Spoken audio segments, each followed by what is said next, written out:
Hi, my name is Jeremy Brown. I'm going to give a speech today about how to wakeboard. Now, in today's society, everyone is so busy with work, school, raising children, and just running day-to-day errands that many of us don't have time for enjoyment or relaxation. And also in today's society, we're really focused on fitness, and that's one other thing that is sometimes hard for people to fit into their busy schedules. And I'm here to tell you today about a sport that I've found that accomplishes both of those things. It's very fitness oriented, and it's also a way to get out and just relax on the water, and that's wakeboarding. Now, wakeboarding has a very brief history. It was started back in the 80s. Its roots can be traced to surfers needing a tow-in for a big wave that they can't paddle into themselves. Now, one of the names mainly linked to the beginnings of wakeboarding would be Tony Finn. And he's the one who created and marketed what's called a scurfer, which is, if you think of a surfboard, a long, very thick, made of foam. The scurfer is similar to that, except it was a lot smaller, and it was a little bit thinner than a surfboard. Now, from the early 80s, when the first board was made, it's just progressed from there. The board has gotten a lot smaller. It's evolved into a board that has a twin-tipped or twin-tail, which means you can go left foot forward or right foot forward. And it's also, today, it's made of compression molded plastics and also fiberglass as well. And it also now includes bindings, and the bindings, that's what these are, and that's where your feet are strapped into. And the bindings accomplish a couple of things. One, they attach your feet to the board so that you can do a lot of different maneuvers. And two, it's a lot easier to just ride on top of the water. Now, there's three things that you need to wakeboard, and that's water, a vehicle or boat to tow you with, and a board.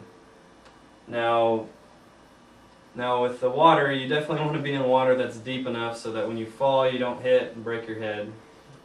And the vehicle to tow you, usually it is a boat, out at a lake.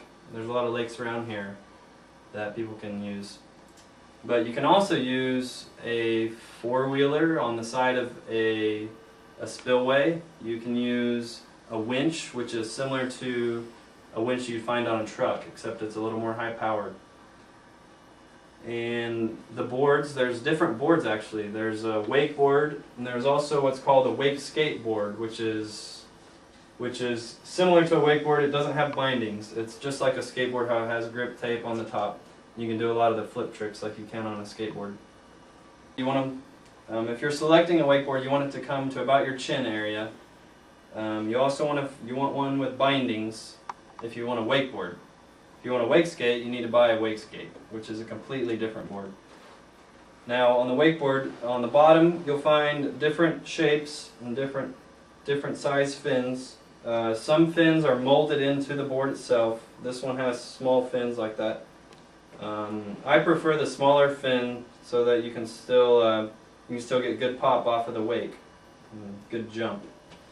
And there's different curves of the board. This one is what you'd call continuous rocker, which basically just means that the curve is continuous from the very top of the board to the very bottom. It's all one curve the whole way. There's also a three-stage rocker, which means there's going to be a flat part in the middle, and the curve's only going to be on the tail and on the tip. Now, like I mentioned before, you'll need a rope to pull you. There's many different kinds of ropes. This is just one type.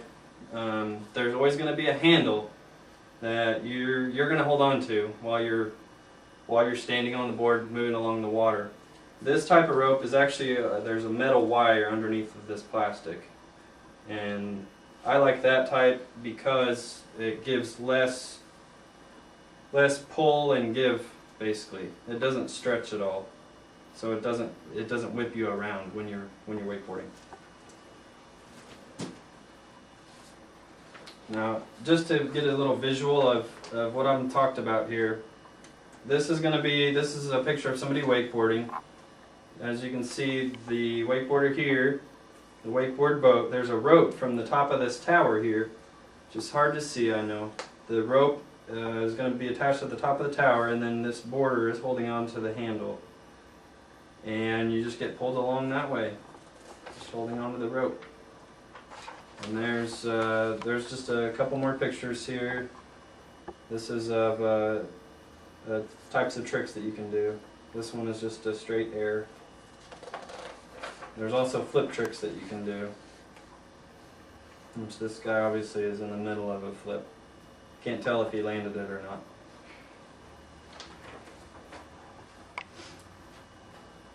Okay, now I've talked about the history, the equipment needed, the details of the wakeboard itself. I'd like to give you some instructions. If you'd like to get out there and start wakeboarding, I'd like to give you some instructions on how to do that. Now, the first step is getting out in the water and getting this board attached to your feet. You can use dish soap like Dawn, rub it on your feet because most of these bindings on the boards are really tight.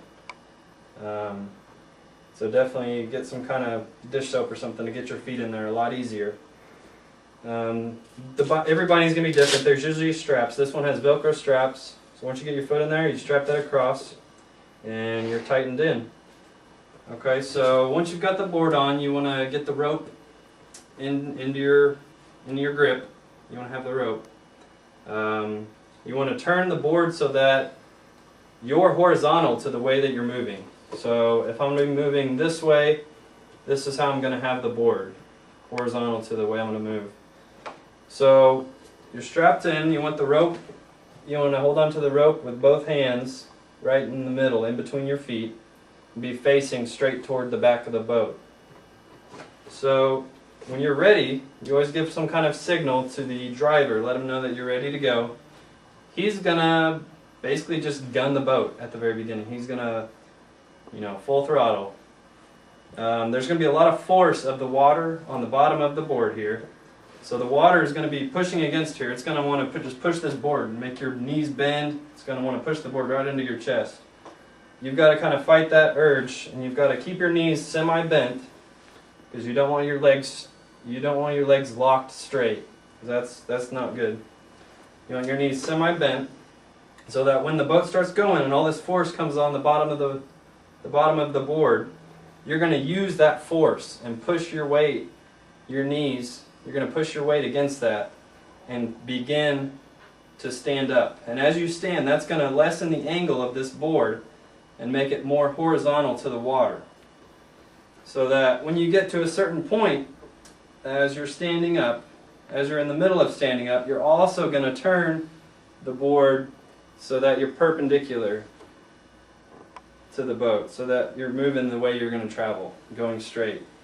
And like I mentioned briefly before, you can go, the boards today are twin tips, so that you can go with your left foot forward, or you can go with your right foot forward. And that is just rider comfort, whichever way feels more natural to the rider. So, I know I went through a lot there. It's actually very hard to get up. That's the hardest part of the sport. It took me probably 10 tries to get up. Some people it takes 20 or 30. Some people get up on their first or second try.